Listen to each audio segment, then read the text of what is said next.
बरोबर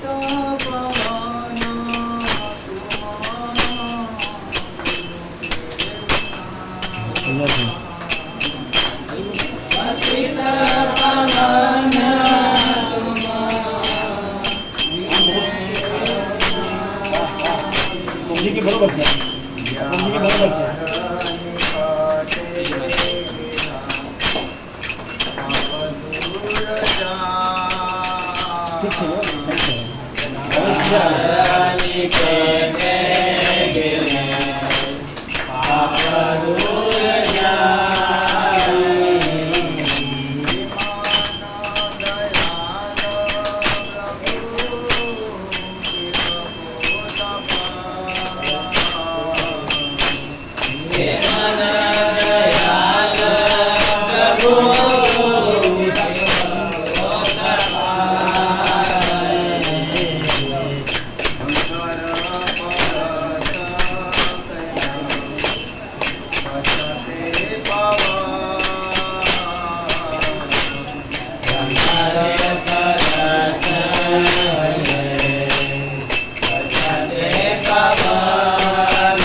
वाहे को नहीं लगे 2 मिनट आने सर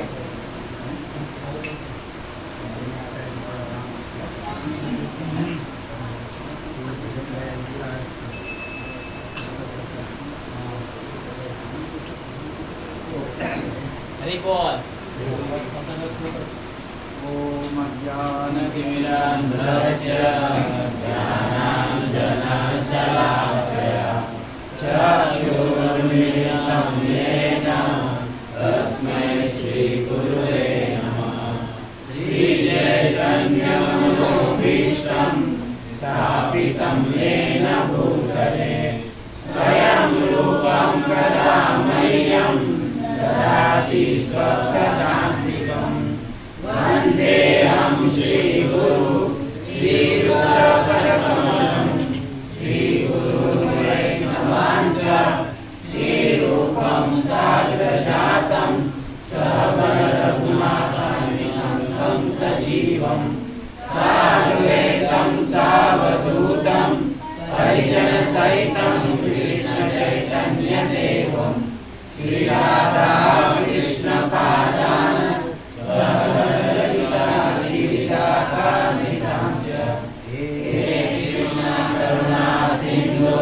दीनबन्धो जगत्पते गोपेश गोपिकान्तं राधाकान्तं नमोऽस्तुते तप्तकाञ्चन गौराङ्गी राधे वृन्दावनेश्वरी वृषभानुसुते देवी प्रणमामि हरिप्रिये वंशाकल्पतरुभ्यश्च कृपासिन्धुभ्येव च पतितानां पावनेभ्यो वैष्णवेभ्यो नमो नमः।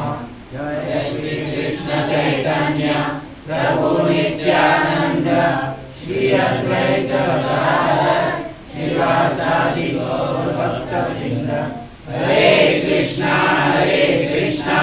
कृष्णा कृष्णा हरे हरे हरे राम राम राम हरे हरे।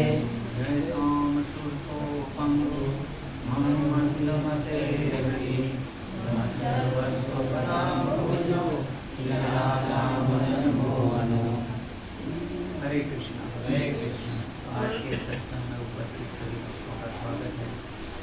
काउंसलिंग का प्रोग्राम है। काउंसलिंग और सत्संग दोनों मिक्स होगा। तो अभी हमने जो प्रार्थना की, इसको क्या कहते हैं, कौन बताएगा? अभी हमने बोला वो ज्ञान, इसको क्या कहते हैं? मंगलाचरण। राइट, मंगलाचरण। मंगलाचरण का अर्थ होता है मंगल, मतलब शुभ, स्वस्थ, स्वस्ति। जैसे हम यात्रा करते हैं, आपकी यात्रा मंगल, तो मंगल में यात्रा होगा अर्थ होता है जिस स्थान पर हम जाना चाहते हैं बिना कोई दुख ना आए, बिना एक्सीडेंट के समय पर हमारे लक्ष्य पर पहुँच जाए, रास्ते में कोई विघ्न नहीं, तो इस यात्रा को मंगल में यात्रा है। तो हमारा भी ये सत्संग है, उत्सव है।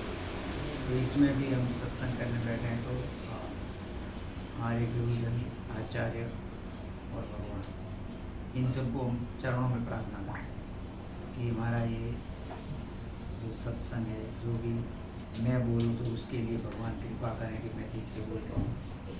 आप श्रोता हैं तो आपको भी भगवान से प्रार्थना करें, वैष्णव से, कि हम जो भी सुने उसको समझ पाएँ और आचरण में लाने का। इसके लिए हमको गुरु, वैष्णव, आचार्य और भगवान की कृपा की आवश्यकता होती है। तो इसके लिए उनके चरणों में हम प्रार्थना करते हैं। इसमें से कुछ मंगलाचरण आपका काउंसिल में होगा, मंगलाचरण होता है। तो ये सब काउंसलर हैं, मैं पूछूंगा इसमें से। मंगलाचरण में एक आता है, श्री चैतन्य मनोभीष्टम स्थापितम येन भूतले स्वयं रूपम कदा मह्यम ददाति स्वपदान्तिकम्। ये किसके लिए आया है? इसका कौन बताएगा? नहीं, आप नहीं, आपका हो गया।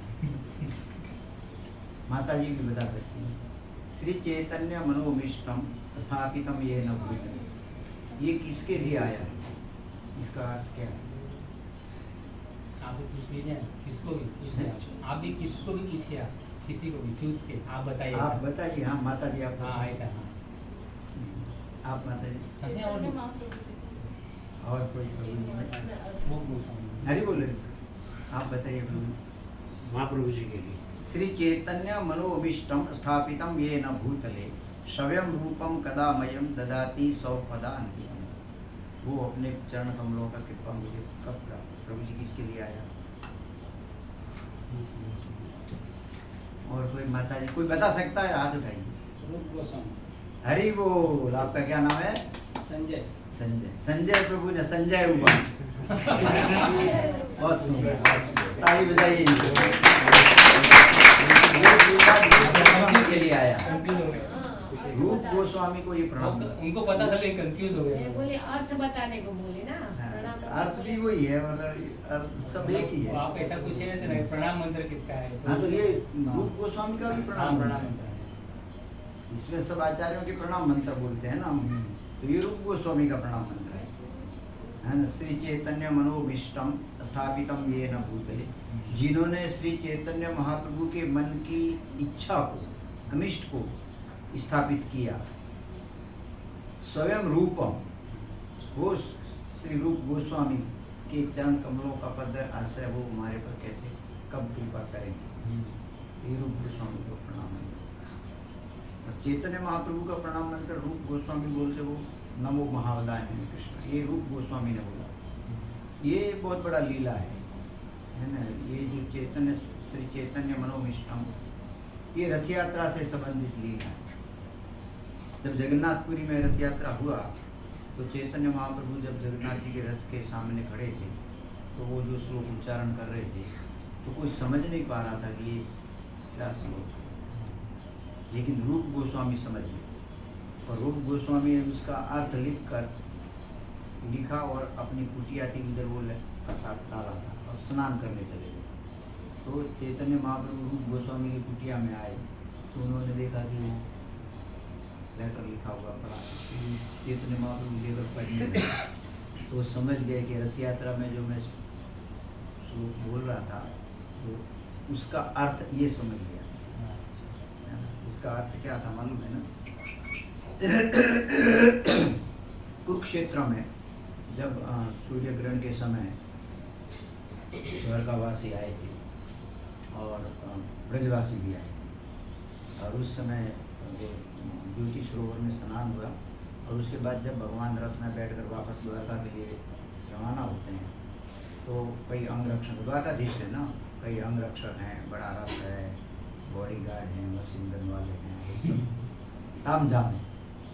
अभी गोपियाँ और राधा जी वहाँ मिलती तो राधा जी और गोपियों ने उस रथ को पकड़ लिया, विशेषकर राधा जी ने पकड़ लिया रथ। और वहाँ जो राधा जी ने भाव प्रकट किया था कि मैं वही राधा हूँ, तुम वही कृष्ण हो, और मेरी युवानी में जिसने मेरे चित्त को चुराया वो आप ब्रजेंद्र नंदन। हमारा पुनः यहाँ मिलन हुआ है, लेकिन यहाँ वो आनंद नहीं जो ब्रज में होता है। कि ब्रज में आप भूप वेश में रहते हैं, यहाँ राज वेश में है। ब्रज में आप ग्वाल बाल और गो से घिरे रहते हैं, यहाँ आप अंगरक्षकों से घिरे हुए हैं। और कई मतलब वहाँ कोयलों की कुंज गूंजती है, मयूर नाचते हैं। यहाँ तो आपको चारों तरफ बॉडीगार्ड में कोई कोलाहल है, सब रथ के पहिए बज रहे हैं, वो है। तो यहाँ कोई आनंद नहीं है, इसलिए आप ब्रज चले तो वो रख लीजिए। ये भाव होता है। उस भाव को राधा रानी के उस भाव के श्लोक को चैतन्य महाप्रभु ने जगन्नाथपुरी में गाया था रथ के सामने, और ये बात रूप गोस्वामी समझ गए, तब वो लिखे। ये चैतन्य चरितामृत में पूरा प्रश्न है। तो श्री चैतन्य मनोविष्णम स्थापितम येन भूतले, ऐसे श्री रूप गोस्वामी को पहले ही रूप गोस्वामी को प्रणाम किया आचार्यों ने, क्योंकि सबसे हमारे महान आचार्य रूप गोस्वामी और हम लोग रूपानुगा हैं। हमारे जो आचार्य हैं जितनी भी परंपरा में, उन आचार्यों को प्रणाम करते तो दो आचार्यों के प्रणाम मंत्र में रूप गोस्वामी का नाम है, रूपा अनुगा वरायते। भक्ति विनोद ठाकुर का प्रणाम मंत्र कौन बोलता है? नमो भक्ति विनोदाय सच्चिदानंदनाय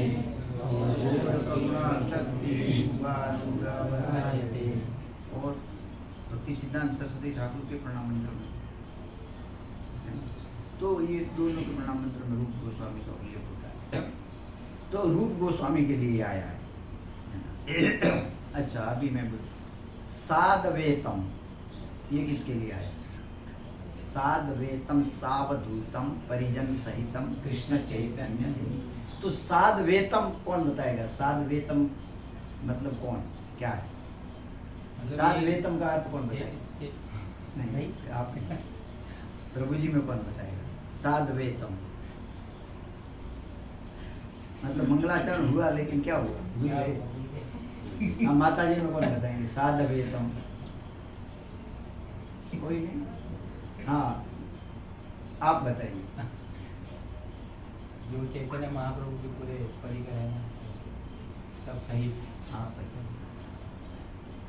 साधवेतम शब्द पहले, स अद्वैतम, साधवेतम, स प्लस अद्वैतम, तो इसको संस्कृत में बोलेंगे तो साधवेतम होता है। बहुत सारे संस्कृत के आप श्लोक देखेंगे तो उसमें अ को लाइन खाली कर दिया गया, स का सा कर दिया, स इसको छंदी विच्छेद करेंगे तो स अद्वैत, और इसको मिलाकर बोलेंगे तो साधवेत, अद्वैत आचार्य के लिए आएगा साधवेतम। अच्छा, सावधूतम नित्यानंद प्रभु के लिए। हरि वो क्योंकि अवधूत। अवधूत। हाँ। साधवेतम सावधूतम, ये स अवधूतम, ये साधवेतम सावधूतम, परिजन से। अंदर छिपा हुआ है ना। और फिर परिजन सही, ये महाप्रभु के और भी जो परिजन पार्षद है उनके लिए।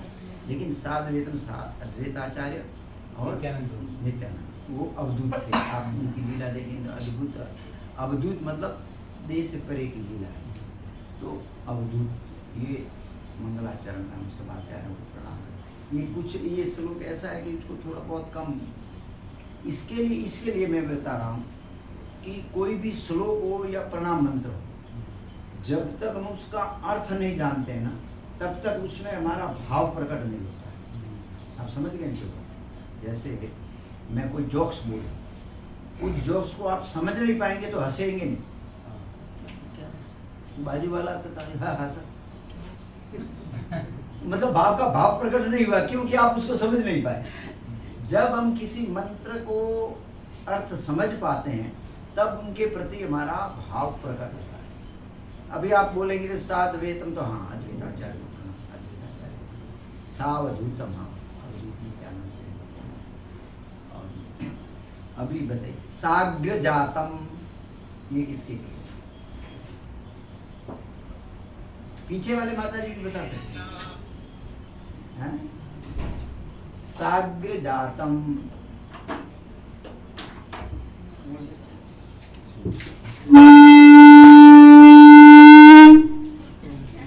साग्र जातम का छंदी विषय कीजिए।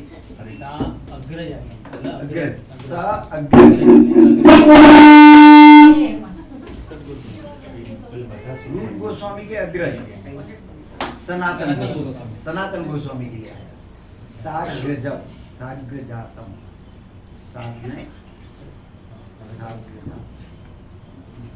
तो ये सनातन गोस्वामी, ठीक है। ये थोड़ा सा मंगलाचरण के बारे में।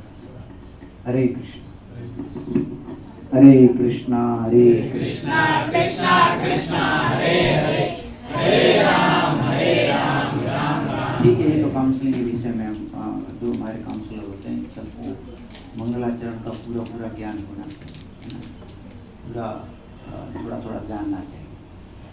ठीक है, संक्षिप्त में हमने मंगलाचरण का उच्चारण किया इसलिए बोला। अब आइए मैं आज का प्रसंग प्रारंभ करेंगे। आज ऐसे शनिवार भी है और अभी हनुमान जयंती गया है, तो हनुमान जी की लीलाओं से हम थोड़ा श्रवण करेंगे। क्योंकि अभी नरसिंह चतुर्दशी आने वाला है, तो उसमें आप 7वां स्कंद जो पढ़ते हैं, 7वां स्कंद में भगवान नरसिंह देव का पूरा कथा है। उसमें पहला प्रश्न जो परीक्षित महाराज पूछते हैं भगवान के विषय में कि अद्वितीय पुत्र शक्रपाणि गृहणी, शक्रपाणि मतलब इंद्र, इंद्र का पक्ष ग्रहण करके अद्वितीय पुत्र, दीति के पुत्रों का वध किया। किसने? भगवान ने। इनका पक्ष लिया। किसका? इंद्र का, है ना। हिरण्याकश्यप और हिरण्यकश्यप को मारने के लिए देवताओं ने प्रार्थना किया था, है ना, वायु भोजन ऑक्सीजन पर। तो भगवान ने भी कहा था कि आप निश्चित हो जाइए, मैं इसका वध कर दूंगा, है ना, आप निश्चित हो जाइए। तो इंद्र का पक्ष लेकर भगवान ने हिरण्याक्ष और हिरण्यकश्यप का वध किया। तो छठे स्कंद के 18वें अध्याय में श्लोक संख्या 23 और छठा स्कंद जीवन कृष्ण प्रभु इतना महत्वपूर्ण, उसमें 1-2 श्लोक में भी पढ़ा। 18वें अध्याय का 41 और 42 2 श्लोक पढ़िए। वो कश्यप जी बोलते हैं स्त्रियों के विषय में, बहुत खतरनाक श्लोक है और वो अभी लगेगा, अरे बाप रे, भागवत में पहले से ये लिखा है। 6:18 वो तो शक्रपाणि ग्रहिणा अतद्वितीय पुत्र। ये तो दो जो 41, 42 ये तो आप घर पे जाके पढ़ना आराम से, ये इधर चर्चा नहीं है। ये तो मैं चर्चा कर रहा हूँ कि हनुमान जी का चरित्र क्यों सुनना चाहिए, तो भागवत से थोड़ा चर्चा कर रहा हूँ।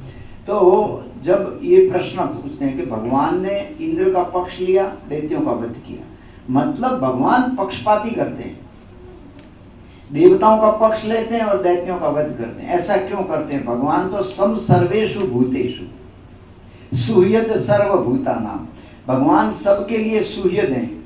तो भगवान ऐसा पक्षपाती क्यों करते हैं? भगवान को देवताओं से कोई अर्थ नहीं है, मतलब कोई स्वार्थ नहीं है। हम किसी का पक्ष लेते हैं तो कुछ हमारा स्वार्थ होता है ना। तो भगवान को तो कोई देवताओं से स्वार्थ नहीं कि भाई देवता मेरे स्वार्थ दूंगा तो काम आएंगे कभी, और दैत्यों से उनको कोई भय नहीं है। और भी कोई बैठ सकता है, बच्चे आ सकते हैं। तो दैत्यों से भय नहीं, तो भगवान ऐसा क्यों करते? तो इस प्रकार ये महाराज परीक्षित के मन में थोड़ा जिज्ञासा था, और ऐसा नहीं कि महाराज परीक्षित का कोई आरोप था। कभी कभी भक्त लोग होते हैं, खुद जानते हैं, लेकिन दूसरों के मन में संशय है, उसको लेकर प्रश्न करते हैं, अपने लिए नहीं, क्योंकि वो बता सकते हैं। लेकिन समझो कोई बड़ा वक्ता बैठा है तो उसको पूछेंगे, वो बताएगा तो वो लोग थोड़ा, उनका संशय दूर हो जाएगा। ये युक्ति होता है, ये एक विधि है।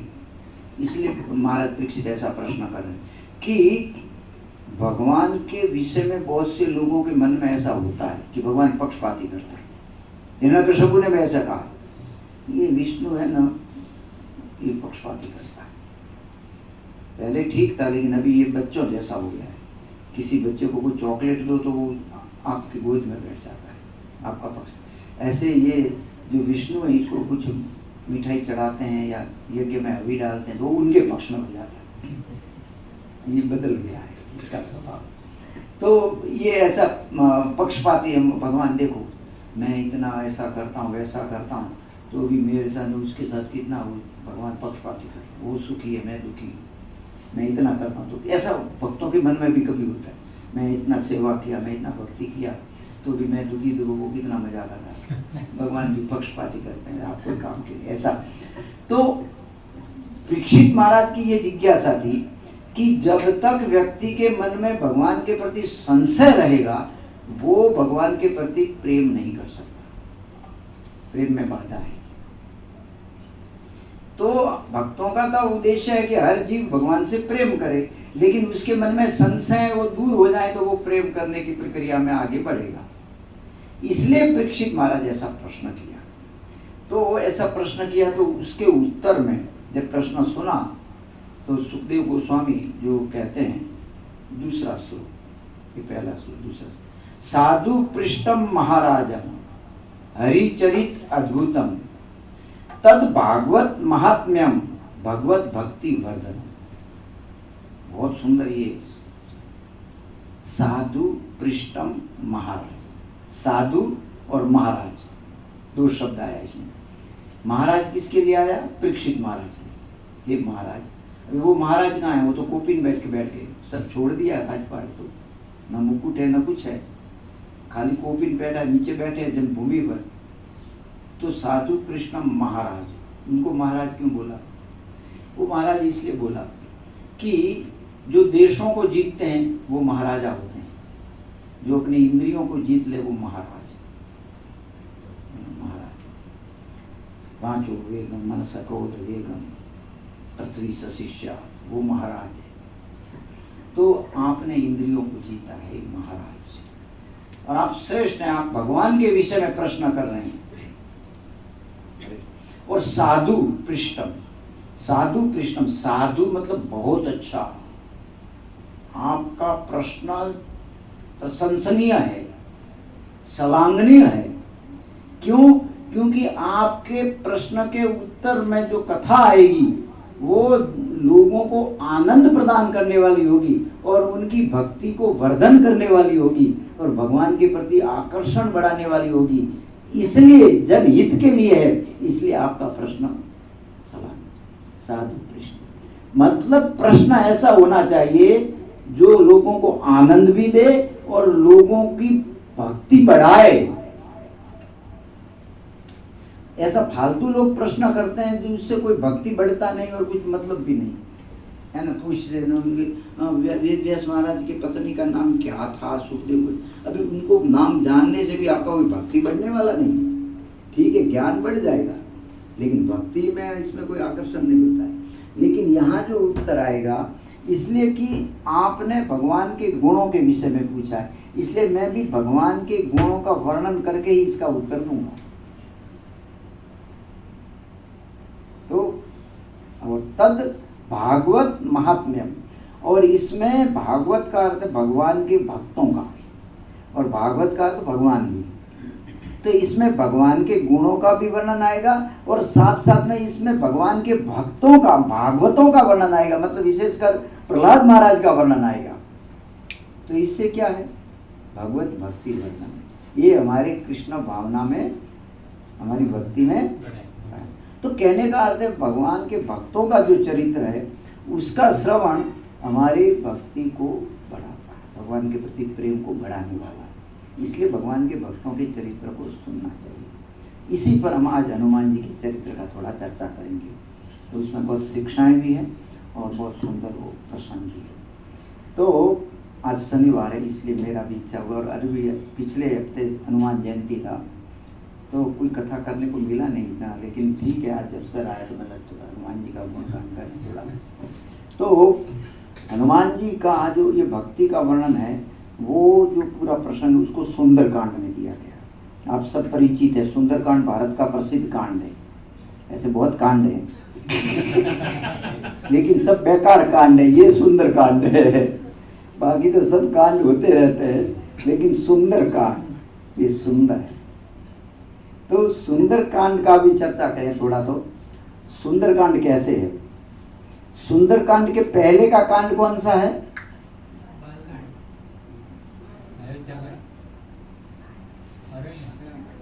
और कोई प्रभु जी, सुंदरकांड के पहले कौन सा कांड है? अच्छा जी जाने दीजिए। सुंदरकांड के बाद का कांड कौन सा है? लंका कांड। ठीक है। तो सुंदरकांड के पहले जो है वो किष्किंधा कांड है और सुंदरकांड के बाद में है वो लंका कांड है। ठीक है, और बीच में सुंदरकांड है। ये कैसा है? भगवत गीता जैसा है। लास्ट के 6 अध्याय ज्ञान कांड है, पहले के 6 अध्याय कर्म कांड है, कर्म योग है और ज्ञान योग है, और बीच में भक्ति योग है। Like this Sundarkand. सुंदरकांड भी ऐसा है। अब और इसको समझिए एकदम सरलता से। मैं बता, सैंडविच देखा ना, सैंडविच ऊपर एक सैंडविच का टुकड़ा है, नीचे एक सैंडविच है, बीच में मसाला है। तो मसाला किधर है? तो भगवत गीता में भी मसाला बीच में है। 1 से 6 अध्याय कर्म योग है, 7 से 13 तक भक्ति योग है, और 12 तक, और 13 से 18 ज्ञान योग है, बीच में भक्ति योग है। ऐसे ही किष्किंधा कांड, लंका कांड, बीच में सुंदर कांड, तो भक्ति योग है, ये भी भक्ति योग है। तो इसलिए सुंदर कांड सुंदर है, बहुत अच्छा है। अब सुंदर कांड का थोड़ा सा, पूरा सुंदर कांड तो आप लोग देखते हैं। सुंदर कांड प्रारंभ होता है, किष्किंधा कांड का अंत होता है संपाति, संपाति के उससे। बड़ा करेंगे तो बहुत लेक्चर बड़ा हो जाएगा, हमको जो सुनना हो। तो जब समुद्र के तट पर बैठे, सीता की खोज करने जाना है, और जो पूरी वानर सेना है, वानर सेना के जो अंगद हैं वो सेनापति हैं, अंगद को सेनापति बनाया। जब भगवान ने बाली का वध किया तो बाली ने प्रश्न किया भगवान से मरते मरते कि आपने छुप कर मेरा वध क्यों किया। बहुत लोगों के मन में ये गड़बड़ रहता है, और इसके कई उत्तर हैं, पूरा एक कांड हो सकता है उत्तर में कि क्यों उनका छुप कर भगवान ने। लेकिन सिद्धांतिक जो मन में डाउट करते हैं कि भगवान ने कुछ गड़बड़ किया, सामने आ जाते तो क्या होता, कोई बता सकता? सामने आ जाते तो क्या होता, छुप के क्यों किया? अच्छा, भगवान का आधा शक्ति जाएगा तो भगवान आधे हो जाएंगे। सिद्धांत जानना चाहिए, ये पूरा जगत में जितना भी शक्ति है वो भगवान का है। आपका मोबाइल भी बिना भगवान की शक्ति के नहीं चल सकता। जो भी इस दुनिया में आप पावर देख रहे हैं, विमान उड़ रहा है या लैंड कर रहा है या नीचे आ रहा है, ये पूरा ग्रेविटी, पूरा शक्ति भगवान का है। तो पूरा भगवान ने ये शक्ति बाहर, बहिरंगा शक्ति बाहर निकल गया, भगवान क्या कम हो गया थोड़ा? देवकी जी प्रार्थना करती है, जब इस जगत का सृष्टि करते हो तो आपके गर्भ से पूरा जगत प्रकट होता है, और प्रलय काल में फिर आपके गर्भ में समा जाता है, फिर भी आप वैसे के वैसे बने रहते। तो भगवान में पूरा शक्ति समा जाए तो भी भगवान वैसे ही हैं, भगवान से पूरा शक्ति निकले तो भी भगवान वैसे ही। ये मटेरियल वर्ल्ड में ये गिनती चलता है, वहां 2+2 पर बराबर 2 और 2 भी वो भी 2 होता है, वहां वो मेथड नहीं चलता है, मटेरियल मेथड। आजकल लोग ये करते हैं, जिसके वक्ता में ज्यादा लोग आ गए तो बोला ये बड़ा विद्वान है। ये स्पिरिचुअल में ये नहीं चलता है, स्पिरिचुअल में ये वोटिंग सिस्टम नहीं चलता। वहां एक भी व्यक्ति बैठा सुन रहा है वो विद्वान हो सकता है, और लाखों बैठे हैं वो मूर्ख हो सकता है। और आजकल तो जीवन कृष्ण प्रभु मैं बता दूं कि रावण बहुत विद्वान था, ये कोई बड़ी बात नहीं है, लेकिन विद्वान रावण हो रहे हैं ये बड़ी बात आप समझ रहे हैं ना? आप लोग देखे, जो विद्वान है वो रावण हो रहे हैं। क्या रावण क्या करता था? साधुओं को कष्ट। अभी जितने भी विद्वान है वे एक दूसरे साधु का ही मारने के प्रयास में लगे हुए हैं। मैं ये हूँ वो, सब विद्वान साधु हो उसको।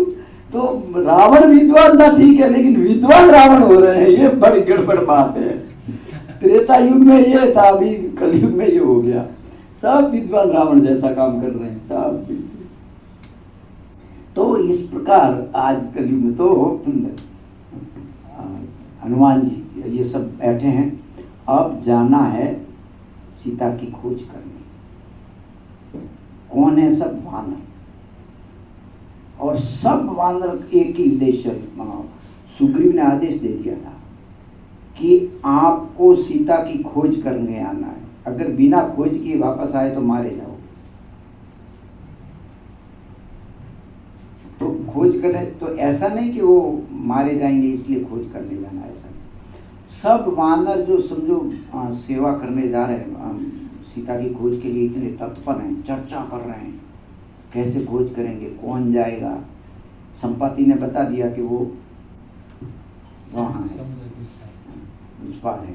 और सुग्रीव और उन्होंने भी थोड़ा संकेत दिया था। अब ये तीनों कांड का चर्चा आपने ये किष्किंधा कांड में क्या है, विचार बहुत है, क्रिया कम है। लंका कांड में क्या है, क्रिया बहुत है, विचार है ही नहीं।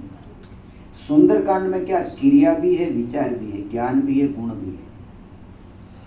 भक्ति में विचार भी होता है और गुण भी होता है, ज्ञान भी होता है। भक्तों में ये होता है, विचार भी करते हैं कि संसार अनित्य है, यही ठीक है, और भक्ति ही मनुष्य जीवन, तो बहुत विचार करते हैं और भक्ति करते हैं, तो उसमें विचार भी है, भक्ति भी है।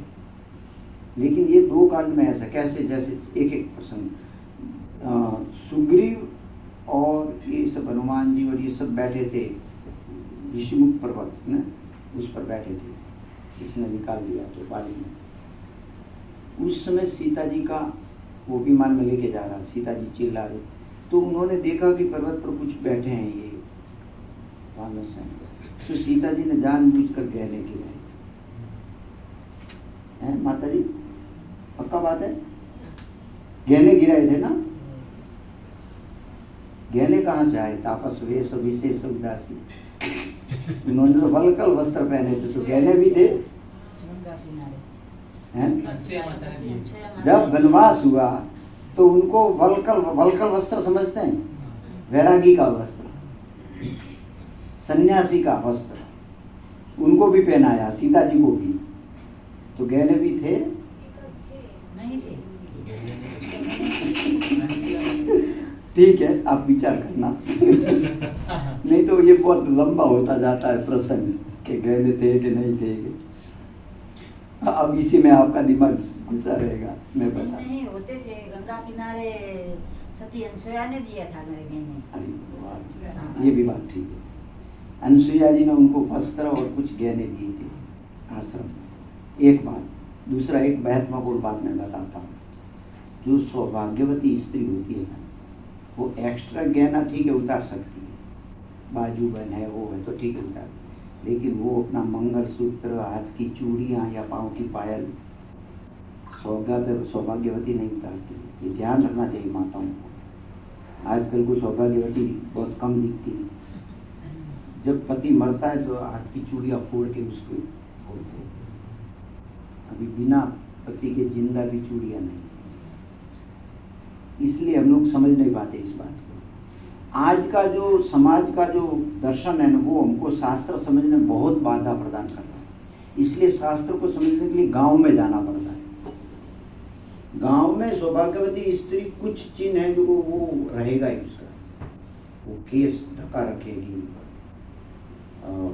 सिंदूर भरेगी, मंगलसूत्र रखेगी, हाथ में चूड़ियाँ रखेगी, पाँव में पायल रखेगी।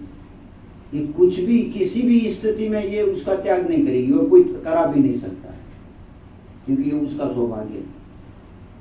तो ये कुछ गहने थे, कुछ अभी महारानी थी तो कोई कई गहने होंगे, मुकुट भी होगा, हार भी एक्स्ट्रा होंगे, बाजूबंद भी होगा, कमरदली, तो कुछ गहने एक्स्ट्रा वो उतरवा दिए, लेकिन सौभाग्य के गहने कोई उतरवाता नहीं। ये भी होता, और अनसुया माता ने भी उनको दिए थे।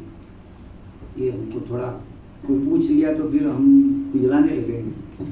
तो इस प्रकार गहने गिराए थे, कुछ जो गहने थे उसमें से कुछ गिराए थे, और ये बताया हनुमान जी और राम जी और लक्ष्मण जी को, किसने? सुग्रीव ने, कि हाँ रावण एक स्त्री को लेके जा रहा था, उसने ये गहने गिराए, देखो तो ये गहने उसी के हैं। तो लक्ष्मण जी ने पूछ रहा कि ठीक है, तो वो ले जा रहा, तो आप क्या कर रहे हैं? हम देख रहे हैं। ऐसा होता है। पितामह भीष्म के सामने द्रौपदी का चीरहरण हो रहा है, पितामह क्या कर रहे हैं? देख रहे हैं। जटायु के सामने सीता जी का हरण हो रहा है, जटायु देख नहीं रहे, और जटायु जानते मैं इसको नहीं जीत पाऊंगा, ये रावण है, मैं नहीं जीत पाऊंगा, लेकिन प्राण है तब तक स्त्री की रक्षा के लिए प्रयास करूंगा। और वो जो युद्ध भी है बहुत विचित्र युद्ध है। एक बार रावण मूर्छित हो गया था, लेकिन जटायु ने उस समय वार नहीं किया। युद्ध में भी धर्म था। अब धर्म में युद्ध आ गया। तो इस प्रकार ये है किष्किंधा कांड।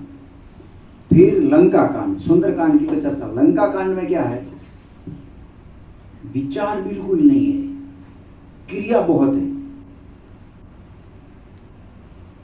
जब पूरी वानर सेना समुद्र पार करके लंका में पहुंच गई तो रावण के सभा में मीटिंग हुई, सभी सेनापति उपस्थित थे और गुप्तचरों ने बताया कि महाराज राम पूरी अपनी वानर सेना लेके लंका में प्रवेश कर गए, पूरा समुद्र लांग कर आ गए पूरी सेना लेकर। तो उनका सेनापति बोला कि क्या सेना है? बोला वानर, भालू। तो वहां पे एक चौपाई है, मेरे को तो याद नहीं है, याद है। बोला भालू और वानर आहार हमारे, इनको हम कच्चा खा जाएंगे। बंदर और ये हमारे राक्षसों के सामने हम इसको कच्चा खा जाएंगे। तो रावण का एक पुत्र था प्रसेन। प्रसेन ने कहा अरे कुछ विचार करो या। तो वो क्या बोलता है सेनापति, अरे खाने में विचार करे वो राक्षस कैसा, बता देना जो नहीं मानता है उसको। कहीं भी खाओ, कुछ भी खाओ, क्यों खाने में विचार करे वो राक्षस कैसा, फिर वो तो वैष्णव हो गया। तो ऐसा बोल देना चाहिए समाज में, ये प्रसंग बताना चाहिए। खाने पीने में विचार करे तो फिर वो राक्षस कैसा भाई। तो प्रसेन बोलता है अरे मैं उसका विचार नहीं, तुम खा जाओगे बांदरों को। वो एक बांदर आया था, उस दिन क्या उपवास था तुम्हारा, लंका को जला के चला गया, उस दिन क्या एकादशी था, एक पूरी लंका को जला के गया और तुम कुछ नहीं कर पाए। बोला खा जाएंगे हम बांदरों को, मैं विचार करो थोड़ा। लेकिन लंका कांड में विचार नहीं है, क्रिया बहुत है। किष्किंधा कांड में विचार है, क्रिया नहीं है। मेरे जैसा है, मैं विचार बहुत करता हूं, क्रिया कुछ नहीं। लेकिन सुंदर कांड में क्रिया भी है, विचार भी है। हनुमान जी का आप प्रसंग वाल्मीकि रामायण में तो पढ़ेंगे तो कभी, हनुमान जी इतना विचार करते हैं। जब अशोक वाटिका में बैठते हैं ना वृक्ष के ऊपर, तो इतना विचार किया, इतने वाल्मीकि जी ने श्लोक लिखे कि मैं किस प्रकार से सीता जी के सामने जाऊं, कैसे बोलूं, किस रूप में जाऊं कि सीता मेरे पर संशय ना करे कि कोई राक्षस तो ये रूप लेके नहीं आया। राक्षस रूप बदल के आते थे। तो वो बहुत विचार करते हैं, मुझे कैसी कौन सी भाषा में बात करनी चाहिए। ये हनुमान जी का बहुत बड़ा गुण है। जब हनुमान जी ब्राह्मण के रूप में राम और लक्ष्मण को मिले ना, सुग्रीव ने भेजा देखो वो कौन आ रहे हैं, तो मिलने जाते हैं तो वहां पर इतना सुंदर बोलते हैं हनुमान जी ब्राह्मण के रूप में, क्योंकि गुप्त रूप बना कर गए थे। तो इतना सुंदर बोलते हैं कि राम जी ने लक्ष्मण जी से कहा कि लक्ष्मण लगता है ये चारों वेद पढ़ा हुआ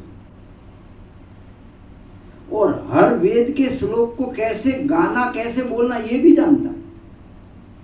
कुछ कुछ ऋचाएं, कुछ कुछ वेदों के मंत्रों को राग और उच्चारण अलग होता है।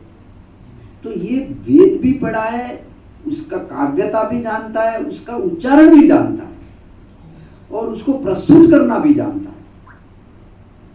बड़ा बुद्धिमान भी है और ज्ञानवान भी है और गुणवान भी है। वो लक्ष्मण जी से कहते हैं राम जी, हे लक्ष्मण तुम इनसे बात करो और इस प्रकार बात करो कि ये अपना हो जाए, और अगर ये अपना हो गया तो अपना काम चुटकी में हो जाएगा, अपना मंदिर बन जाएगा। तो अब देखिए सिद्धांत देखिए, राम जी ने शूर्पणखा के साथ बात किया, राम जी ने वो राक्षस कौन सा था उसके साथ भी बात किया, जिसने हाथ से लपेटा, क्या नाम था उसका। कई राक्षसों के साथ भगवान ने वन में बात किया है, खरदूषण से भी बात किया था, शूर्पणखा से भी बात किया। अब हनुमान जी से बात करना है तो नहीं कर रहे, बोला लक्ष्मण तुम बात करो। ऐसा क्यों भाई? ऐसा इसलिए कि शूर्पणखा को भगवान को अपना नहीं बनाना है, इन राक्षसों को भगवान को अपना नहीं बनाना है, लेकिन हनुमान जी को अपना सेवक बनाना है। भगवान जिसको अपना सेवक बनाना चाहते हैं उनके साथ बोलते हैं जीवन कृष्ण प्रभु जाओ उनके घर, उनको सत्संग। जो भक्त लोग अगर आपको बुला रहे हैं मतलब ये भगवान आपको अपना बनाना चाहते, तब भक्तों से आपका भेंट होता है, मुलाकात होता है। कुछ लोग कहते राम जी बुलाएंगे तब आएंगे। राम जी आएंगे क्या? आपके लिए अवतार लेंगे स्पेशल? ऐसे तो होते तो बुलाने की भी जरूरत नहीं है। अगर राम जी नहीं है, राम जी अपने दूतों को भेजेंगे, अपने भक्तों से कहेंगे कि जाओ। तो कोई भक्त अगर हमारे साथ चर्चा कर रहा मतलब भगवान, अब भरोसो भयो हनुमंता, राम कृपा बिनु मिले न संता। तो इस प्रकार हनुमान जी इतने मतलब गुणवान थे और लक्ष्मण जी भी बात करते हैं और वो चर्चा भी इतनी अलौकिक है। लक्ष्मण जी से पूछते हैं तुम कौन हो? तो लक्ष्मण जी जब हनुमान जी को पूछा मैं सुग्रीव का सेवक हूं, ऐसा बोलती है, मैं सुग्रीव का। फिर लक्ष्मण जी से पूछते तुम कौन हो? बोला ये जो अयोध्यापति राम है ना, मैं तो इनका सेवक, लेकिन ये इतने महान है कि मुझे अपना भाई मानते, मुझे अपना अनुज मानते। मैं तो इनका सेवक हूं, लेकिन ये इतने महान है कि मुझे अपना अनुज मानते। तब हनुमान जी को लाइव हुआ करता, जो जीव भगवान का सेवक नहीं है उसका अपना को सेवक बनाना ये जीव का दोष है। समझे ना? जो पहले से भगवान का सेवक नहीं है अपने आप को उसका सेवक बनाना ये जीव में एक प्रकार का दोष है। अपने को सेवक भी बनाना हो, भले राम का ना बताओ लेकिन राम के सेवक है उनका तो सेवक हो, लेकिन जीव नहीं बनाता। हमारे वो बॉस हैं उसका नौकर बताएगा हमारा वो है, हमारा वो है, उसका बता देगा, लेकिन भक्तों का सेवक ये नहीं बोलेगा। ये जीव का बहुत बड़ा दोष है। तो इस प्रकार हनुमान जी का थोड़ा, अब देखिए भी हनुमान वानर सेना ये समुद्र तट पर बैठी और सब चर्चा कर रहे हैं कि कौन जाएगा सीता जी की खोज करने। एक प्रश्न होता है कि वानर सब भगवान की सेवा के लिए चिंतित है, सेवा करना चाहते हैं। क्यों करना चाहते? कोई सैलरी, कोई उनको अच्छा युद्ध के बाद भी कुछ वानरों को मिला? लंका के सेनापति बने, राजा बने, मतलब अयोध्या के राजा बने और लंका का तो विभीषण बना। वो राजा बने थे, एक आध भी पोस्ट मिला अयोध्या में कोई पद किसी वानर को? हनुमान जी को भी मिला कोई पद? फिर ये सेवा क्यों करते? ये प्रसंग जीवन कृष्ण प्रभु इतना महान है और इसकी समाज में बहुत आवश्यक। जब तक आपके अंदर निष्काम भाव से सेवा करने का भाव नहीं है, समाज में हो, संबंध में हो, परिवार में हो या भगवान के साथ हो, सेवा का भाव जब तक नहीं रहेगा ये समाज सुखी नहीं हो सकता। परिवार पति पत्नी हो, भाई भाई हो, हमारे संबंधी हो, जब तक हमारे अंदर सेवा का भाव है तब तक सब सुखी रहेंगे, संबंध अच्छे रहेंगे। लेकिन जिस दिन सेवा कराने का भाव आ गया समझना आप बिगड़ होने वाला है। परिवार में सुख शांति चाहते हो, अपने संबंधों में सुख चाहते हो, अपने संबंधों में प्रेम बढ़ाना चाहते हो, संबंधों को और गाढ़ करना चाहते हो, तो हमेशा सेवा की भावना रखो और निष्काम भाव। उसके बदले मेरे को क्या मिलेगा? मैं पत्नी के लिए रोटी बनाऊंगी, मेरी बेटी रोटी बनाएगी। रोटी बनाना बुरा काम है क्या? माँ बोलती है बेटी को MBA करा दिया, फिर मेरी बेटी रोटी बनाएगी, तो रोटी बनाना क्या गलत काम है क्या? तेरी बेटी बीयर में जाएगी, उधर जाएगी, बॉस की नौकरी करेगी, वो बढ़िया है, वो रोटी बनाएगी पति के लिए, वो क्या मानसिकता है हमारी, क्या मानसिकता हो रही है? सेवा की भावना होनी चाहिए। बिना सेवा की भावना के संसार, समाज, परिवार या संबंध कोई ठीक नहीं है। पहले के समय में लोगों में सेवा की बहुत भावना होती थी, भाई भाई की सेवा, पत्नी पति की सेवा, सब सेवा में, और सब एक दूसरे के धर्म में सहयोग करते। लक्ष्मण जी गए राम के साथ, उर्मिला घर पे रही। उर्मिला क्यों साथ में नहीं गई मालूम है?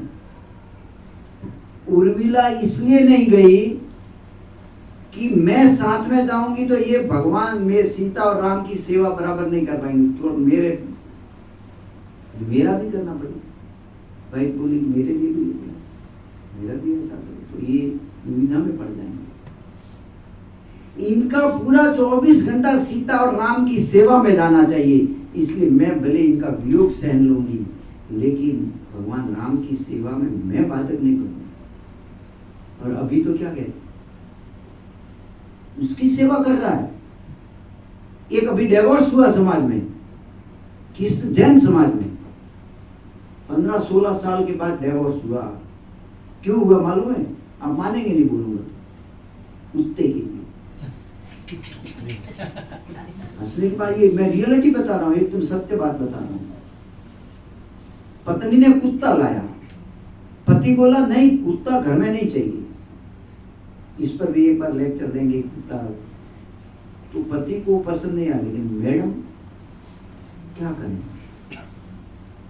अभी वो तो क्या बोलती है मैडम, ये मेरे कुत्ते से प्रेम नहीं करता, मेरे कुत्ते की वैल्यू नहीं करता है, मेरे कुत्ते की सेवा नहीं करता, मैं नहीं रहूंगी इसके साथ।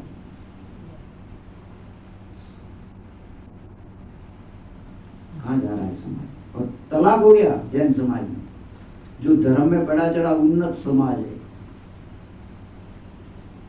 लेकिन सबसे बड़ा प्रॉब्लम क्या है मालूम है? तो जी हर समाज में धर्म में प्रॉब्लम है। जैन समाज का धर्म में 5 वस्तु मुख्य है। इसमें पहला है अहिंसा, दूसरा है अपरिग्रह।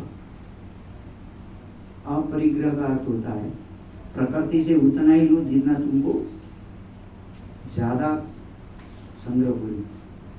आज के समाज में सबसे ज्यादा संग्रह हो रही इनके पास।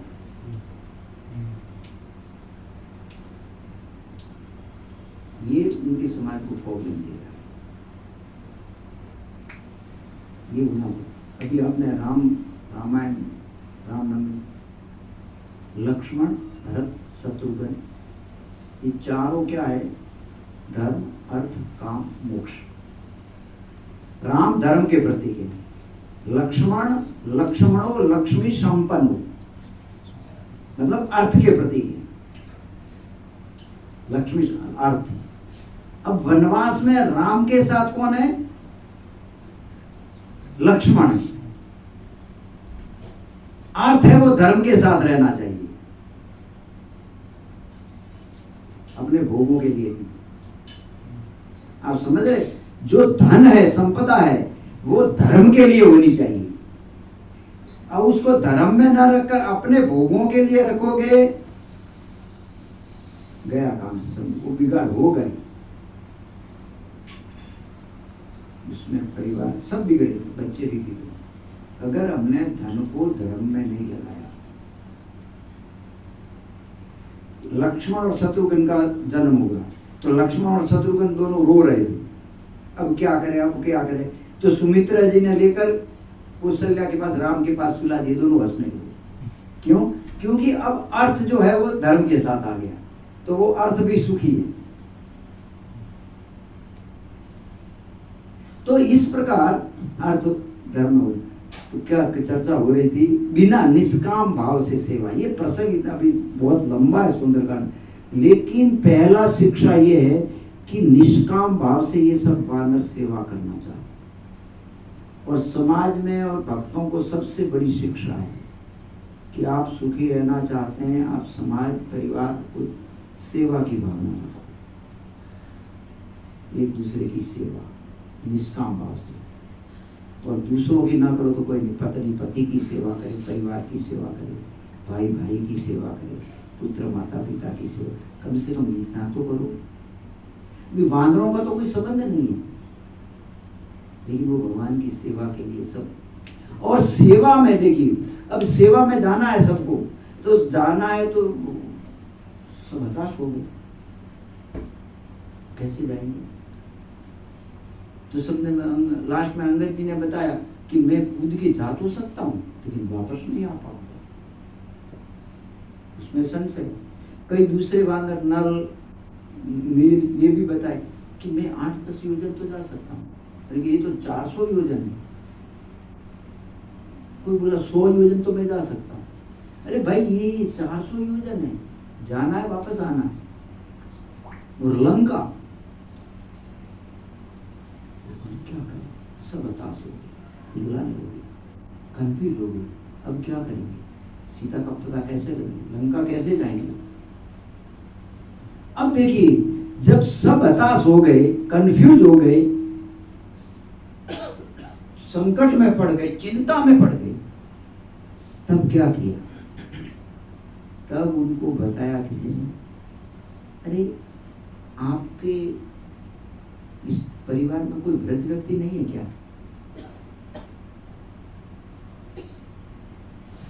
उसको पूछो।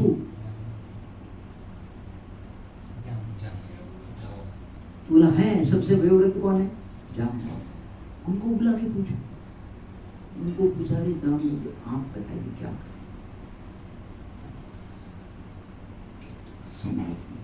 आज वृद्धों का कोई नहीं पूछता, और यहीं से गड़बड़ चालू है, यहीं से चिंताएं बनी रही।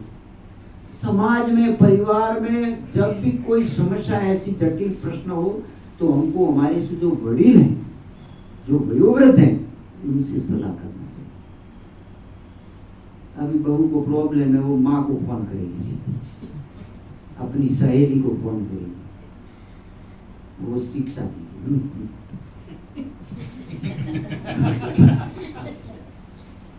क्या कोई वडील वयोवृद्ध है, उनसे पूछो भाई, तब समस्या का हल होगा। वो कुछ निर्णय बताएंगे, उसमें कुछ दम होगा। हमारे मारवाड़ियों में एक बहुत उदाहरण देते हैं कि एक बारात गई तो सब लोगों ने बोला ये बुड्ढों का क्या काम है बारात में। पहले की बात है, बिल्कुल सत्य करना। बैलगाड़ी में करा तो बुड्ढों को नहीं लिया साथ में, और सब जुआन गए। जब वो गांव में गई बारात तो है ना, तो सबने देखा कि ये एक भी वृद्ध व्यक्ति साथ में नहीं है, सब मूर्ख लोग आए क्या? जिस सभा में कोई वृद्ध नहीं है, वो सभा नहीं है। तो वो लड़की वाले समझ गए, तो उन्होंने कहा कि हमारे गांव में एक रिवाज है। क्या? बोला ये गांव का कुआं है, उसको तेल से भरना पड़ेगा, तब लड़की का शादी होगा, आपको भरना पड़ेगा। बराती भरते हैं, तेल से कुआं कैसे भरेंगे? तो बोला जाओ घर पे। हमारे घर में तो ऐसा होता है, हम सब एक दूसरे को पूछने लगे क्या करें। तो किसी ने कहा, बोला ये कैसे? तो तुम्हारे साथ कोई बूढ़ा नहीं, उसको पूछो, वो बता देगा ऊपर। देखो तो लाया ही नहीं। जाओ, तुरंत गए मोटरसाइकिल लेकर। बोला दादाजी चलो, तो बोला क्या काम? अरे दादाजी, अरे 2-4 दादाजी को पकड़ के लाया। तब बोला अभी क्या करना है? तो उन्होंने बोला हाँ हम तेल से भर देंगे, पहले पानी है पूरा खाली करो। तो बोला चलो अब लेके आ जाओ, हो गया शादी, हो जाएगा। तो वयोवृद्ध के बिना नहीं होता है कुछ भी, वृद्ध व्यक्ति चाहिए। तो सबने बोला कि हाँ हमारे बीच में जामवान जो है वो सबसे वयोवृद्ध है, दादाजी। मालूम है जामवान कम से हैं? ब्रह्मा जी के पुत्र हैं, भगवान के वराह अवतार, वामन अवतार में भी थे। इसमें उल्लेख करते हैं ना, जब भगवान ने 2 कदम में पूरा 3 लोक नाप लिया, कितना ऊंचा, कितना बड़ा भगवान। उसमें 7 बार इन्होंने परिक्रमा किया उन भगवान के विग्रह की, जो तीनों लोक को नाप लिया था भगवान ने पांव लंबा के, कितना बड़ा था, उसमें 7 बार परिक्रमा किया। वो कृष्ण अवतार में भी थे। जाम्बवती जो है वो जामवान की पालक पुत्री है। 28 दिन भगवान कृष्ण के साथ युद्ध हुआ उनका। और राम अवतार में भी तो वयोवृद्ध है। अब जामवान को बुलाते हैं। मैं चौपाई तो नहीं पढ़ूंगा, अभी लाया है चौपाई, लेकिन आप पढ़ लेना। अब जामवान आते हैं तो सबसे पहले हनुमान जी को बुलाते हैं, हनुमान जी की तरफ देखते हैं। देखिए शिक्षा देखिए एक एक। सबसे पहले वो हनुमान जी की प्रशंसा करते, उनके ज्ञान की, उनके बुद्धि की, उनके गुण की और उनकी शक्ति की। हे बलवान हनुमंता। पहले क्या करते हैं? प्रशंसा। बोलो भाई। सबसे पहले क्या करते हैं? हम इसलिए नहीं बोलते कि हम तो निंदा के आदी हैं। हम प्रशंसा कैसे डाइजेस्ट करें? हमको तो उसका निंदा। लेकिन ये उपाय है प्रभु जी। जीवन बहुत लोग पूछा है प्रभु जी, ये हमारा तो आदत छूटता नहीं। रोज दिन में 3 व्यक्ति या 3 भक्तों का प्रशंसा करो, घर में बैठ के या दूसरे से या किसी से। वो हमारे भक्त है। निंदा नहीं कर रहा हूं, प्रशंसा करो। 3 का हम निंदा तो करते ही हैं, वो कैसे छूटेगा? रोज एक नियम बना लो कि हमको रोज सुबह से शाम तक कम से कम 3 भक्तों का प्रशंसा करना है। हमने एक बार एक वो रखा था, काउंसलिंग को सब लेके गए बाड़ा, बहुत पुराना, जब बाड़ा इतना डेवलप, तो सामने ये बहुत अच्छा है, सामने दोनों को उनको बिठाना है, 2 लाइन बनाया भक्तों का। अब सामने जो भक्त बैठे हैं वो उसका गुणगान करेगा, वो उसका गुणगान, ऐसा सब गुणगान करेंगे, करना ही है उसको। ऐसा काउंसलिंग में बाहर जाके कराना चाहिए। माता जी का, प्रभु जी का, कभी माता जी प्रभु जी का, कभी पति पत्नी भी बिठा, वो पति का प्रशंसा अरे बाप रे, मेरे को पता था यही होगा सब। तो नहीं, पति भी करेगा ना, वो तो करता ही है घर में बेचारा, लेकिन पत्नी को प्रशंसा करना बड़ा कठिन होता है। नहीं, करना चाहिए। तो ये एक रखना चाहिए नियम कि हम दिन में कम से कम 3 भक्तों का कुछ ना कुछ प्रशंसा करें। अगर ऐसा आपका आदत पड़ गया तो निंदा करने का ऑटोमेटिक छूट जाएगा। छोड़ने से नहीं छूटता है ना। हम प्लेटफॉर्म को धक्का मारेंगे वो पीछे नहीं जाएगा, हम आगे बढ़ गए वो पीछे रह गया। हम प्रशंसा चालू किया, फिर धीरे धीरे निंदा छूट जाएगा। तो पहले जामवान सबके सामने हनुमान जी का प्रशंसा करते हैं। इसमें 2 शिक्षा लेना चाहिए। एक होता है जो हमारे सामने प्रशंसा करता है,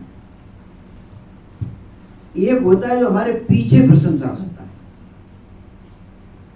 आजकल सामने प्रशंसा करते, पीछे निंदा करते, ये बहुत गड़बड़ है।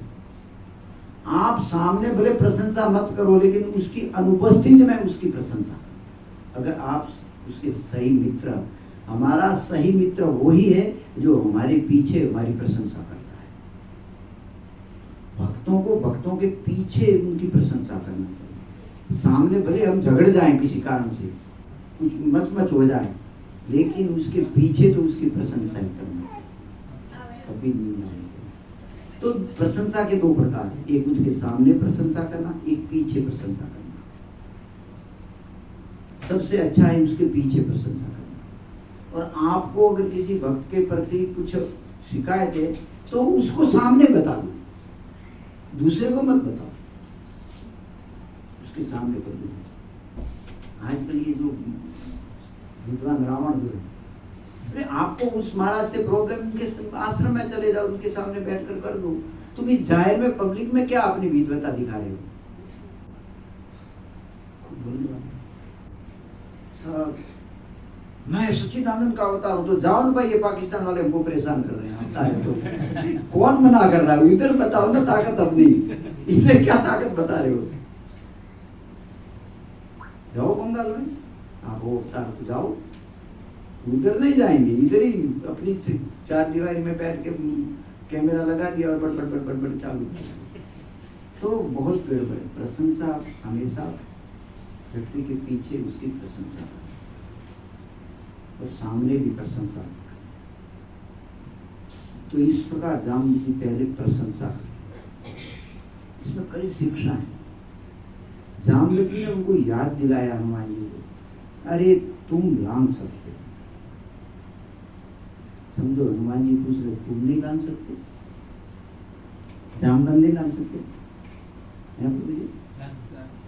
फिर हनुमान जी को क्यों गोली का नारियल बना रहे हैं? हम बोलते हैं ना, जामवत लांग सकते हैं, लेकिन वरिष्ठ जो होता है, जो लीडर होता है, वरिष्ठ होता है, उसका ये स्वभाव दूसरे को भी चांस देना चाहिए, उसको भी मजबूत बनाना चाहिए। मैं ही व्यासपीठ पे बैठा रहूंगा और दूसरे को चांस नहीं देना है, ऐसा नहीं। कई ऐसे होते हैं, दूसरा नहीं, पैर ही करके बैठा। हर कार्य, एक इसका नहीं, हर कार्य में, इसमें हर व्यक्ति को चांस देना चाहिए, अवसर देना चाहिए। आज आप कीर्तन करो, ये अच्छा नहीं, अन्य कर ले तो अच्छा नहीं, धीरे धीरे धीरे अच्छा भी करेगा। हर व्यक्ति को हर सेवा का अवसर देना चाहिए, वरिष्ठ होते उसको कंट्रोल अपने हाथ में सब नहीं रखना। जामवत जा सकते हैं, आराम से जा सकते हैं, आ भी सकते हैं, लेकिन वो चाहते हैं कि हनुमान को ये यश मिले, ये अवसर हनुमान को मिले। और वो कहते हैं, हनुमान तेरा तो अवतार ही इसके लिए हुआ, राम सेवा हेतु वो अवतारा, राम की सेवा के लिए तुम्हारा अवतार हुआ। अपनी शक्ति को याद करो, तुम इस समुद्र को आराम से लांघ सकते। एक एक में शिक्षा दे दी, हर जीव में ये शक्ति है कि वो भवसागर को लांघ सकते, लेकिन भूला बैठा, माला नहीं हो, क्यों नहीं होगा? ना 50 किलो का गोनी उठा लेता है, माला नहीं उठेगा। मोबाइल पे दिन में 1000 बार अंगुली घूम लेती है, 108 बार माला पे नहीं घूमेगा। वो है, सब में सामर्थ्य है। ये भजन करने का, संसार सागर को लांघने का सामर्थ्य हर जीव में शक्ति है। हनुमान है सब, जाम्बवन की कमी कि उनको जगाए। जब करो, कौन कौन करता है इधर? जब नहीं करते वो आज करते, वो नहीं करते। बताइए समस्या क्या भारी है माला के? नहीं, क्यों नहीं होता? क्यों नहीं होता? यही जब भी तो हमारा वास्तविक धन है, यही तो हमारी संसार चक्र से मुक्त कराएगा, यही तो हमें संसार के दुखों से मुक्त होंगे। प्रभुपाद लिखते, मनुष्य जीवन पाकर के भी अपनी इन समस्याओं का जन्म, मृत्यु, जरा, व्याधि, दुख, दोष, अनुदर्शनम, इस समस्या का हल किए बिना जो चला जाता है वो मूर्ख नहीं, महामूर्ख। अभी तो सब महाबुद्धिमान है। तो भजन व्यक्ति कर सकता है, भगवान को इसी जन्म में प्राप्त कर सकता है। इस संसार साधन जो बहुत दुर्लभ है उसको हर जीव लांघ सकता है, लेकिन गुरु जाम्बवन जैसे शिक्षक, गुरु की आवश्यकता है। उसको जगाने की जरूरत, आप में भी शक्ति है।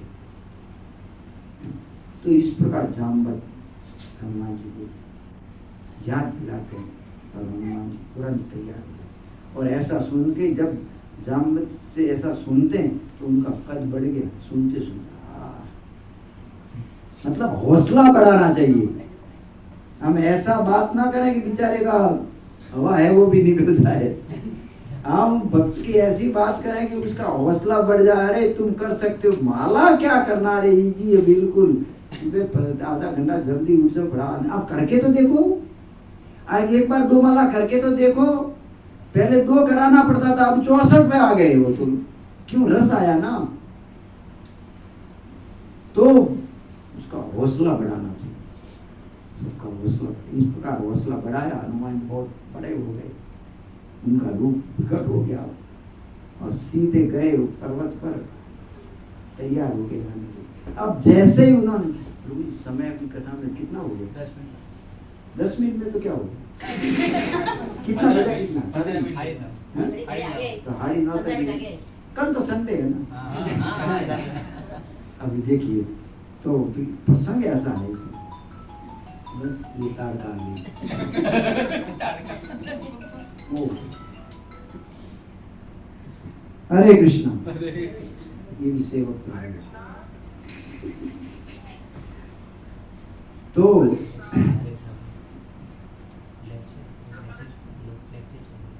तो हनुमान जी ने तुरंत छलांग लगाई। बोलते हैं वो पर्वत जो था पताल में चला, छलांग लगाई और जैसे उड़े हनुमान जी, उड़े हैं वहां से। तो ये बहुत सुंदर उड़ना, ये भक्ति का प्रतीक है। जब भक्त भक्ति करता है तो वो उड़ता है ऊपर, और 50 माल की बिल्डिंग जो है वो इतनी बॉक्स जितनी लगती है। जो नीचे खड़ा है, जो भक्ति में नहीं है, उसका 60 माला। लेकिन भक्त जब वो भक्ति होते वो तो ऊपर उड़ते, इसलिए ये बिल्डिंग बहुत छोटी छोटी है। जब हम भक्ति में आगे बढ़ते हैं तो ये संसार की भौतिक वस्तुएं, ये सब चीजें जिसके लिए लोग मैरिन इंजीनियर, एमटेक, उसके लिए तो लोग आहा क्या तल पापड़ होते हैं, वो तुझ छोड़ के आते। बड़े बड़े सम्राट फिर वो तुझे लगता है। तो हनुमान जी अब उड़ रहे, आप उड़ के जा रहे हैं। क्यों जा रहे हैं? अपना मिशन है सीता की खोज करना, ये उनका लक्ष्य है।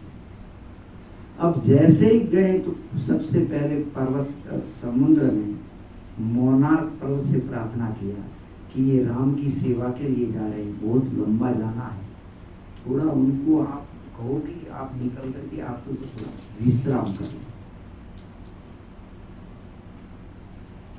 ठीक है, समुद्र देव के कहने लगे, निकले बाहर और हनुमान जी से प्रार्थना किया कि प्रभु राम सेवा के लिए जा रहे हो, थोड़ा विश्राम कर लो। तो हनुमान जी ने कहा, राम की सेवा में जब तक मेरा लक्ष्य पूरा नहीं होता, जब तक सीता की खोज नहीं कर लेता कोई आराम। इस प्रसंग पर कोई मेरा एक प्रसंग याद आता है। 20 साल पहले था, तो हम एकादशी को मेरा मंगला आरती में आते थे। तो भाईंदर से मंगला आरती में आना तो 3-3:30 बजे उठ के आना पड़ता। तो 3:30 बजे, तो पहले तो हम 5 बजे उठते थे, समझो 5:30 बजे ऐसा। तो एकादशी को 3 बजे उठते। तो आए, जैसे ही 5:15 बजे तक मंगला आरती पूरा हुआ तो रूम से जाके सो जाते। 1-2 माला हुआ नहीं हुआ भी तो सो जाते। तो 7:15 बज गया, अरे श्रृंगार दर्शन, उठ के भागे, श्रृंगार दर्शन किया, गुरु पूजा हुआ, 8 बज गया, अभी काम पे जाना। घर पे गए, सीधे काम पे। और एकादशी को अभी तक माला 2-4 ही हुआ। मतलब जब तक हमारा लक्ष्य जो मिशन पूरा ना हुए तब तक आराम की बात नहीं करना चाहिए। मेरा 16 माला पूरा नहीं हुआ, थोड़ा रेस्ट कर लो, थोड़ा सो जाओ, वो नहीं। पहले मेरा जो है वो पूरा होने दो, बाद में। मेरा मिशन है कि पहले मेरे को सीता की खोज करनी। तो राम की सेवा में, साधना में आराम है। आजकल ये बहुत चलता, थोड़ा आराम करो। सबसे ज्यादा आराम तो ये करते हैं, नहीं, अपना जब तक लक्ष्य है वो पूरा करो, बाद में आराम। ये मटेरियल लाइफ हो या स्पिरिचुअल लाइफ हो, सब जगह ये चीज काम आती है। तो इस प्रकार राम हनुमान जी ने मना कर दिया, धन्यवाद दिया, आगे बढ़े। अब आगे बढ़े तो एक सूर्य का प्रसंग ले लेंगे, फिर पूरा करना है, फिर जल्दी पहुंचा दे लंका। बोले आप हमारी लंका लगा दीजिए। ठीक है, तो आगे सुरसा ना, तो यहीं तक प्रसंग पूरा करते हैं। फिर सुरसा को आगे कभी दर्शन करेंगे। ये सांपों की माता थी ना सुरसा, सांपों की माता थी सुरसा। ये देवताओं ने भेजा था हनुमान जी की शिक्षा के लिए। तो उसने कहा कि यह जाने के लिए पहले मैं उसको खाऊंगा, मुंह में आना पड़ेगा, तुम जा नहीं सकते, मेरे को ऐसा वरदान है। तो हनुमान जी ने बुलाओ मुँह, इतना बढ़ाऊँ। तो उसने इतना, हनुमान जी इतना मुँह फैलाया, उसने मुंह फैलाया हनुमान जी उसके डबल हो गए, उसने डबल फैलाया हनुमान जी उसके वो भी डबल हो गए। ऐसे करते वो 100 योजन तो 200 योजन, 200 तो 400 योजन, 400 तो 800 योजन। अभी उसने समझो 400 योजन का मुंह फैला लिया। अब हनुमान जी ने सोचे कि मुझे ये चीज त्यागनी है, वो कंपटीशन उसका है, इतना तो मेरा, इतना तो वो इतना। ये कंपटीशन में अगर मैं रहूंगा तो राम की सेवा का क्या होगा? ये तो कंपटीशन पूरा होने वाला है। संसार में आवश्यकताएं कभी कम नहीं होती, पर इच्छाएं कभी पूरी नहीं होती। इसलिए, और अहंकार, बड़ा बनने का अहंकार, भक्त वही सफल हो सकता है जो बड़ा बनने का अहंकार छोड़ दे, छोटा हो जाए, नीचे एकदम नम्र हो जाए, छोटा हो जाए। हनुमान जी ने अपना अहंकार, मैं ये बड़ी, मैं बड़ा, मैं ये क्या, मैं बड़ा, उन्होंने अपने अहंकार तुरंत समझ गए, है ना। ये अहंकार, ज्ञान का अहंकार सबको होता है, लेकिन अहंकार का ज्ञान हुआ है तब पता चले। ज्ञान का सबको अहंकार है ना, कूक रहे हैं जोर जोर से, लेकिन उनको अहंकार का ज्ञान नहीं मिला है।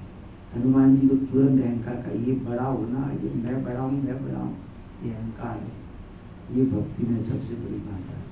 तुरंत हनुमान जी इतना छोटा बन गए, छोटा बन के अंदर गए और आराम से बाहर आ गए। वो मुंह बंद करे तब तक तो बाहर भी आ गए, क्योंकि बड़ा कारोबार कर दिया, फिर समेटने में बहुत टाइम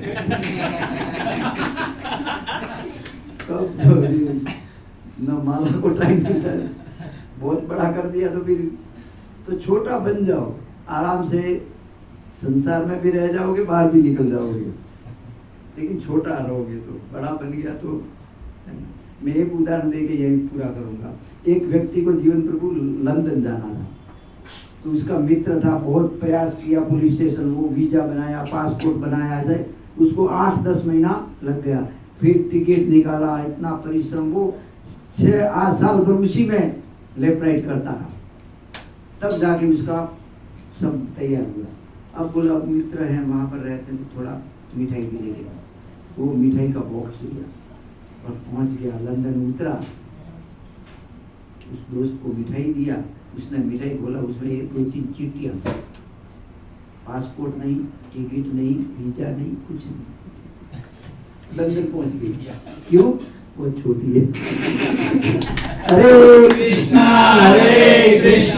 कृष्णा कृष्णा हरे हरे, हरे राम राम राम। हनुमान जी महाराज की जय, प्रभुपाद की जय। हम छोटे रहेंगे तो भगवान के धाम आराम से चले जाएंगे।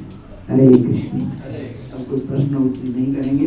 खूब बहुत धन्यवाद सभी को, विशेषकर जीवन कृष्ण प्रभु का बहुत बहुत धन्यवाद कि हमको भी थोड़ा सेवा का अवसर दिया। और दीवानंद प्रभु, हरे कृष्ण। हरे कृष्णा कृष्णा कृष्णा हरे हरे, हरे राम राम राम हरे हरे।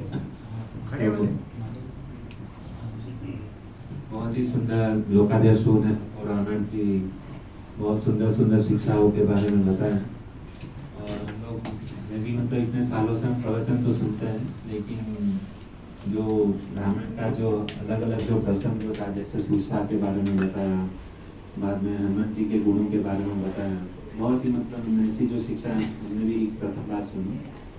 और प्रभु जी से हम निवेदन करते हैं कि इसी प्रकार से हमको यहाँ पे आते रहिए और हमारा उत्साह बढ़ाते रहिए। और प्रभु जी बहुत ही मतलब भक्ति में काफ़ी सालों से है, राधा गोविंद महाराज से भी उनका बहुत घनिष्ठ संबंध है। और महाराज जी को अपने गांव में बुला करके उन्होंने कथा भी मतलब करवाया है।